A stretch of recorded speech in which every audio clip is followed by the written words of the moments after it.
Quick, like and subscribe in the next 4 seconds if you want good luck every day this week.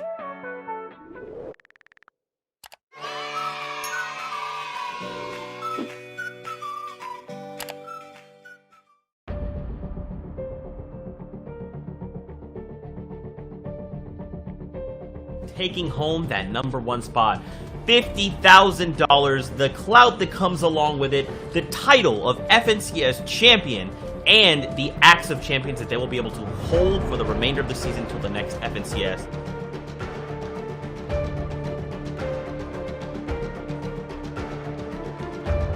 I don't know. I thought my tournament's over. Like, look, I'm literally in my 4th game right now with 12 points. Literally with 12 points.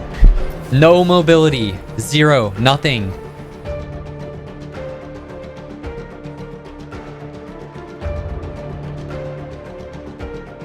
All of the loot here as well, and now maxed out because of the pickup there. This is looking like it could be Bugha's game easily now. Easily could be, and we've just talked about it. That graphic showing up. We crunched the numbers, and Bugha is good in this tail half of the tournament. So if anyone's going to handle the pressure and show up big here in Game 5, it's going to be him. And that's what he's going to play with the storm. He's playing with fire right now. 3 HP, someone lands in front of him. It's Dubs. Dubs goes down. Hey, Fortnite Moments fans. Want more V-Buck giveaways? Make sure to use code BEAST in the item shop.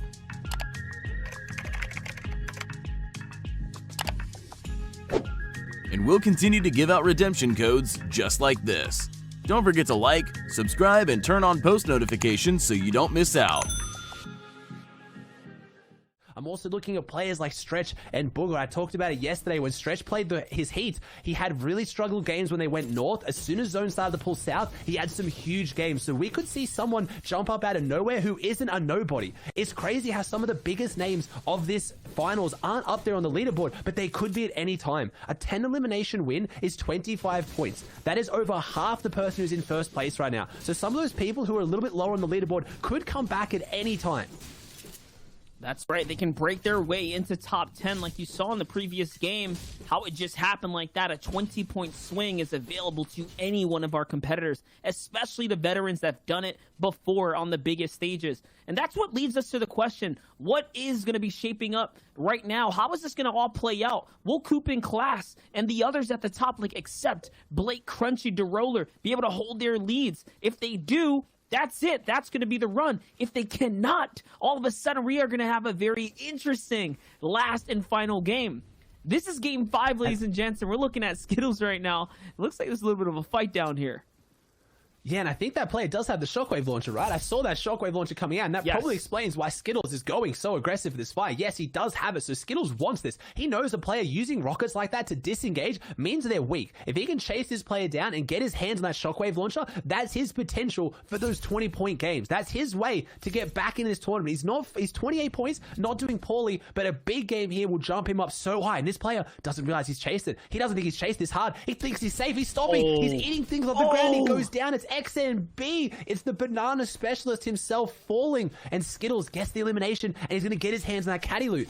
And I have to think, I don't know if XNB has been going caddy corners at all today, Monster. So people changing up their strategy in these final games to have those big point formats. So the players at the top, like Coop, like Class, need to be careful because people are changing the way they're playing. And that's so massive because Skittles already has 2 eliminations, and he was in the top 10. So he's breaking his way up now. That puts him on par with DeRoller, who was also at 29 points. But now he has Mythic Kit loot, right? He has the best loot in the game for a solo setting. That's going to be huge here. It's going to help him play into this format and make so much more placement and find the frags that he's going to need to carry his way through that end game. That's so important to the storyline that's unfolding in front of us. Yeah, well, we talk about the storyline, we're talking about protagonists and stuff. Keox, last game, he had his hands on the Kit's Mythic loot the first time, and what does he do? He gets 20 points. He got 2 points in his 3 games before that, and then he gets 20-point game. So it shows how important that loot is. We can't talk about it enough. Skittles having that in his hand, if he plays with it well, though. That's the issue. Do you have the experience with the Mythic loot? I saw it a lot in last season. A lot of times people would get their hands on the grapple gun, they go crazy. They start using it way too much. It's those players who know how to use it are the ones ones who can use it most effectively. Doesn't matter how strong it is, it makes you a target as well. As we saw there at Skittles, chasing down XMB because he saw the power of its use. You've got to be careful, and I want to see him hold on to it and have that big game like he did during his qualifiers. I agree. It's the same reason I don't even grab an RPG. You'll just blow yourself up. It's a lot of power in one hand, right? And it gets even worse, right? It only goes up. It only magnifies its way up when you're talking about weapons like that, mythic weapons, specifically the shockwave launcher. But we'll see, though. Class is looking really good here. Uncontested loadout, uncontested POI to himself. The old shark there, the broken down shark. It's looking pretty good for him. On the other side, Blake, who's also in the top 4 right now, coming into this at 33 points. He's still just there. He's got himself something nice, a legendary charged shotgun to play with, a couple rotates, and some good heals for later in the game. Yeah, and a pretty decent zone for him. I want to touch on Class's zone as well. That's what I'm talking about. These southern zones could cause issues for some of those players at the top. Class dropping at the Shark, the far northwest part of the map, now has to go southeast. Let's see, does he have it in the game plan? Does he know this drop well enough? And can he now make the rotates? He's uncontested, so he wasn't slowed down, which gives me hope that with the practice he's put in coming into grand finals, he knows when he has to leave early. As we see Colazo sneaking up here on Kanata, maybe trying to use all the sound these Marauders make to kind of sneak his way in, gets the crash pads. Is Colazo going to go in? He's going to take the sneak shot on Kanata. Kanata will not be happy if he goes down like this. Colazo finding his way in, gets the cone, but Kanata goes out the top. Colazo and Kanata, two of the biggest names in NA East. Colazo, a controller player, but known for being more careful, being slower, more methodical, not as aggressive as someone like Kanata. Probably going to disengage here. Yes, Colazo took the chance. He lost his element of surprise, and maybe now he's just going to throw this shot. He's going to throw the crash pad down to give himself that mobility, but he might need it now. Kanata's not happy about this. That was his Marauder loot. He worked hard for it. He wants it back, and Kanata's pushing forward on Colazo, gets him in the cone. This is not somewhere Colazo wants to be. I have to imagine that Colazo's going to struggle in this fight, and no! He hits him with the harpoon, flicks to the blue tack, and takes him down with what must have been an integer of 1 health. He has literally exactly 50 health from that siphon, and he hits him with the emote. That is not fair for Kanata, who piece controlled everything. He turned it around and then lost the exchange. It just looked like weak hands in that single moment, unfortunately. But that was great for Colazo, who's been hot and cold. He already hit a top 10. He hit a top 15. He had 2 fizzles out. So with that, that puts him up still for success, for contention, for top 5-ish right now. Yeah, he can jump back up there. And like I said, Colazo is known for being a very, very smart player. In trios, he's one of few controller players who leads his trio. He does the tunneling, he does the building, he makes the decisions, showing how insane his game sense is. And let's see if that can show up today now. He's got the loot, he's had his mid-game aggressive fight, which is not normally his style. And now that extra loot might boost him into the end game where he does play so well. And Colazo been struggling a little bit in the heats and qualifiers, didn't have any incredibly massive performances, but I really hope he has it here today. A player that I've been following for a long time as a really good staple pillar in the competitive community. Is Crunchy doing well to try and make a name for himself here today as well. I feel like he impressed massively in his heats, and see if he can keep doing it today, Monster.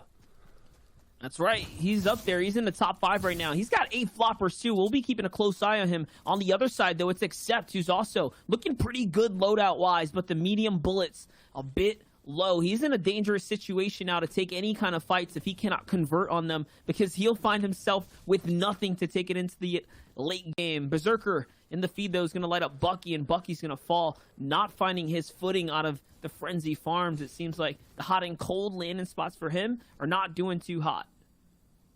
Yeah, and Accept had the mythic loot last game out of Fortilla, so I have to think he didn't get control of Ocean, which means it could be in the hands of Dubs, which could be a massive swing for the tournament as one of those players who can be so consistent in placements. But we've talked about it. Dubs has been getting those consistent placements, but now that's not going to be enough. If he's settling for maybe, you know, top 20, top 10 possibly, but if he wants to push himself up there, he's going to have to pick up some eliminations, because he's falling a bit off the pace. And someone who can pick up those eliminations, who we haven't seen much of today, Clicks, a player who can drop big games if he gets the opportunity. Going to hold this angle with the sniper rifles. He knows the player's there. He's trying to secure this chest. I don't know if he wants to take the fight. It's a scary situation for this opposing enemy, because Clicks, if he gets inside this one, turns this into a bit of a box fight, we know how strong he can be. But there's a couple of eyes on them, and they are on edge storm. So Clicks choosing to be smart about this and rotate away, and no! Flicks it back. He baits him with the rotate and flicks it back with the clean quickscope onto Sid. Clicks showing that he's still got it very much on 15 points, but One of those players to look out for to drop a big game 5 or 6 when there's nothing left on the line.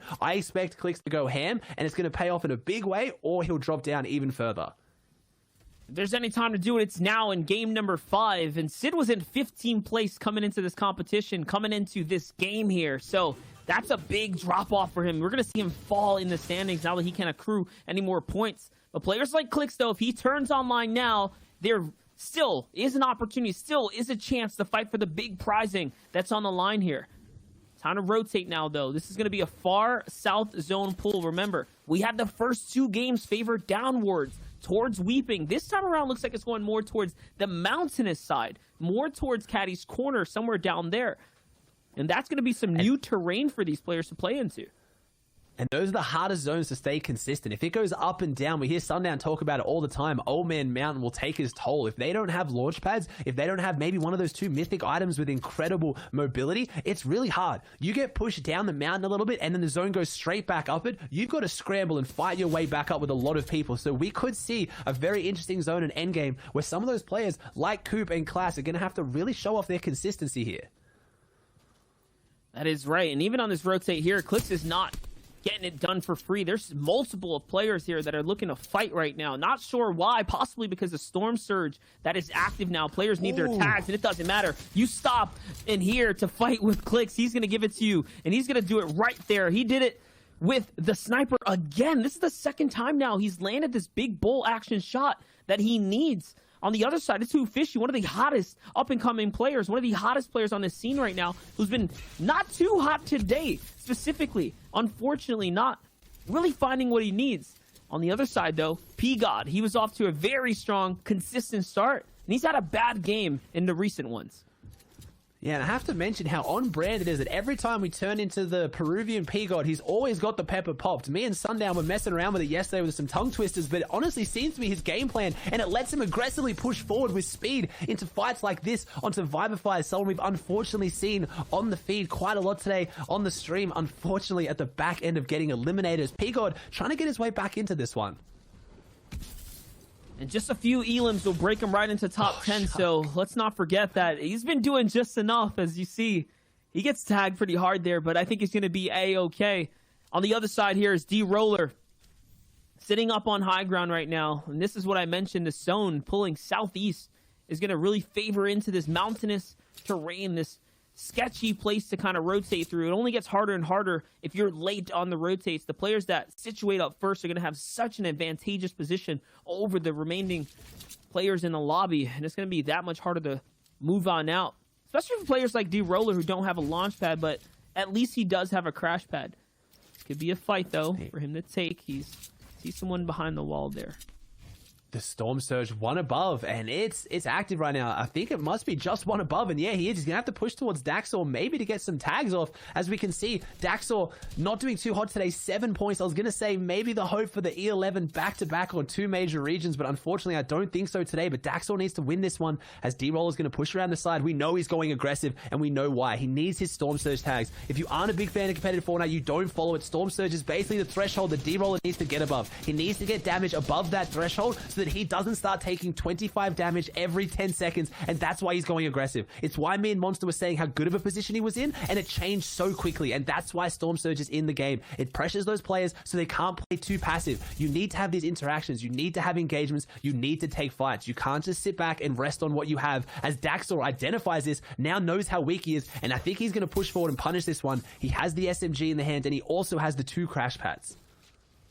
Yeah, it looks like D-Roller unfortunately stepped out a little too soon. He was safe for some time, but might have miscalculated how soon he needs to push in, and that's going to be it right there. You saw the tag come through. It doesn't matter. No. Daxor's going to walk right through him, and he's going to take him out of the game. Let's not forget, guys, D-Roller wasn't a top 10. He was just underneath top 5, so that's going to be a big, big pause for him. We need these players in the top 10 to stay alive and continue to get points if we want this competition to be close. Remember, players like Coop, Class, Accept have such a lead over the rest of the players here that if they stay up, they could easily run away with the competition and never look back. It could be an insurmountable lead they're putting up in front of them.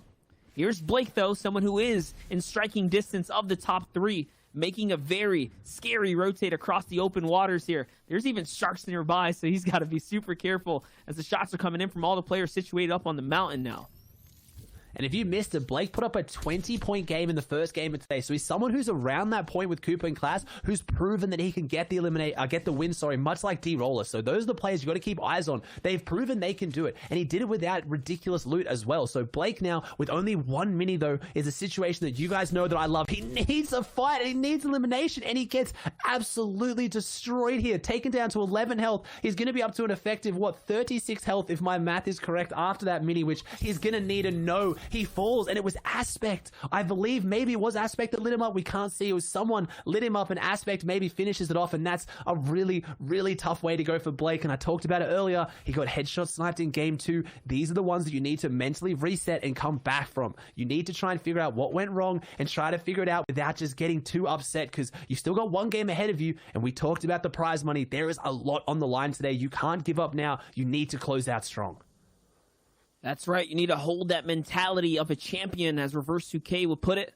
Even if you fall, you can still turn around and take a victory in your final game to really bump yourself up to either qualifying, but this time it's for the money, it's for the prizing, it's for the prestigious placement that'll stay etched in your competitive history for a lifetime.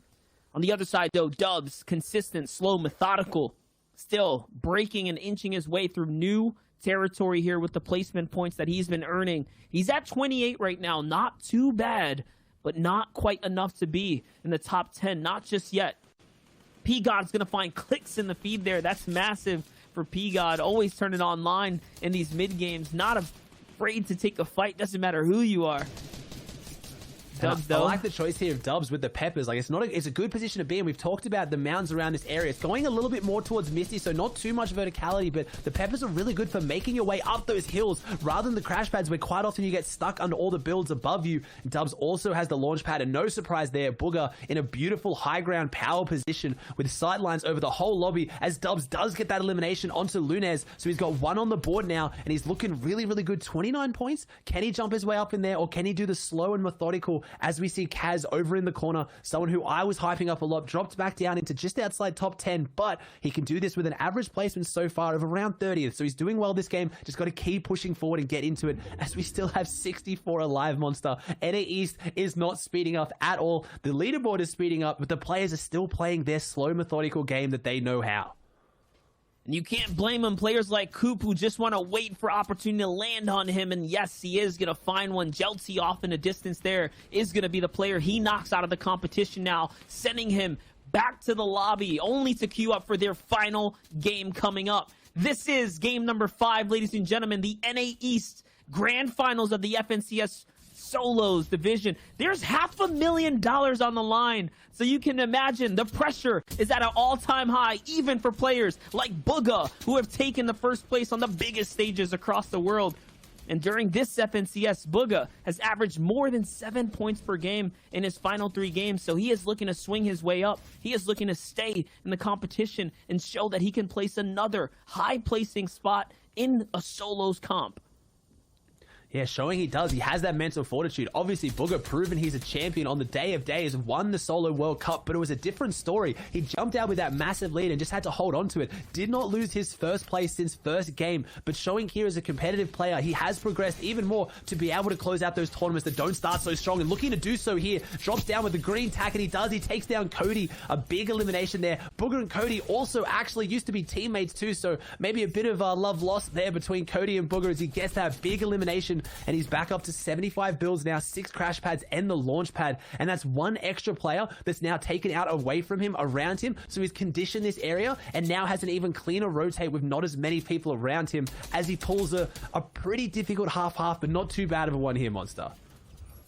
That was huge. Cody did get his fire put out. Once again, another game in a row.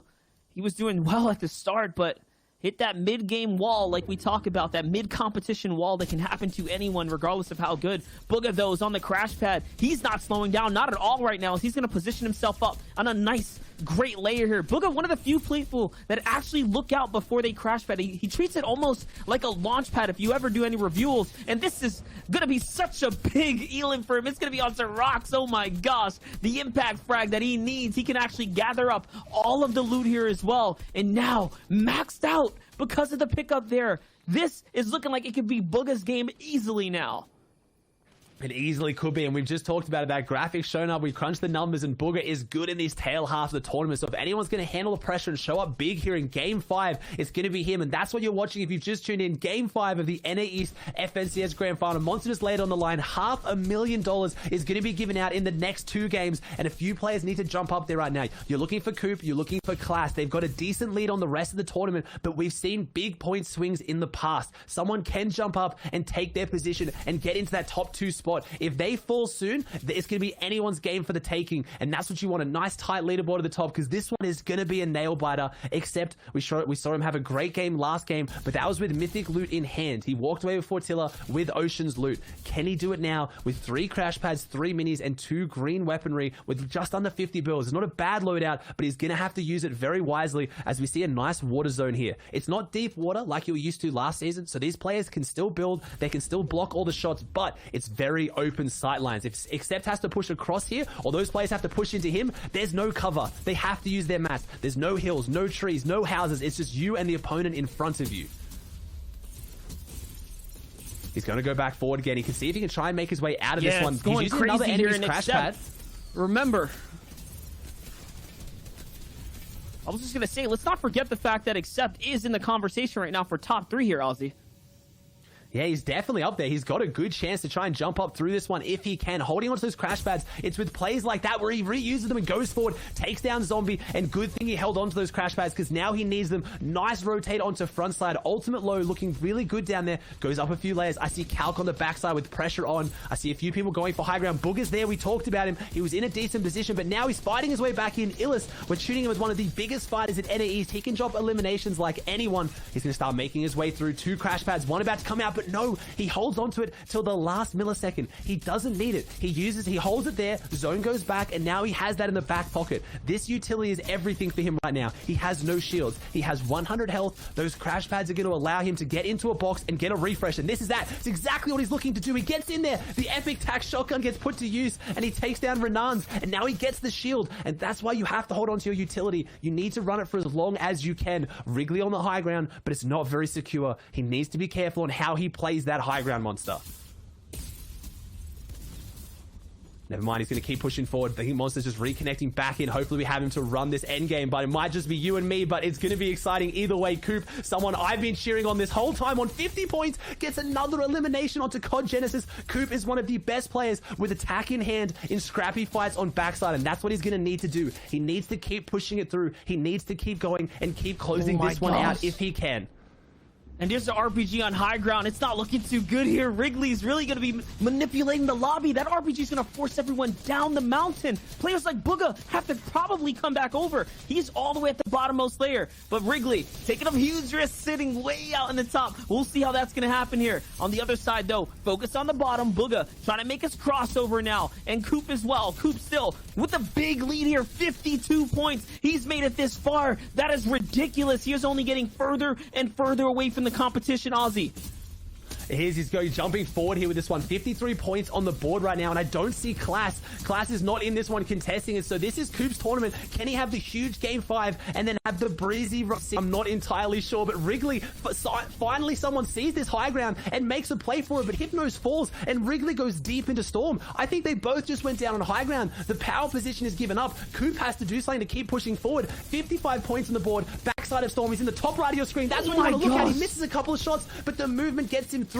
He's still got floppers, he still has minis, and he's going back to front side to close this one out, Monster. He is going insane right now. Bugha in the low ground trying to find anything. He's going to go for the shotgun exchange. He gets it right when he needs it most. The siphon's going to come through. Just enough mass to keep him alive as well. And it's a two-way fight right now. It's high ground. It's low ground. Bugha versus Zen. And then everyone else up above right now who is battling it out. Dubs, Fishy, Nutsex, all big names on the scene right here for NA East. On the other side, though, Bugha trying to bounce back in the comp. few seconds now. He's gonna play with the storm. He's playing with fire right now. 3 HP. Someone lands in front of him. It's Dubs. Dubs goes down. Bugha's still running with it. 4 eliminations now. He is clearly in the top 10, possibly top 5. He might have made it all the way up to the top. He's still in the game here, Ozzy. Bugha closes out strong. We showed it, we said it, we highlighted it, and there he is closing out in a big way. But who can close out this game? Is it Who Fishy? You said it, Monster. He's hot, he's cold, he's looking hot now. He likes his fish hot, and he's trying to push forward. He's going down. He gets pushed down onto Nutx, and no, Nutx takes him out. It's a 1v1 situation. Nutx and exactly, it's closing out. We might see our first heal off, but no, exactly with Flopper in hand, doesn't want to heal off, jumps out to the side with the beautiful legendary tack shot for the 3 elimination win. Coop runs away with it, Monster, but is the lead going to be enough? There you have it. The final result there from NA East. Coop standing tall as the new FNCS champion out of NA East.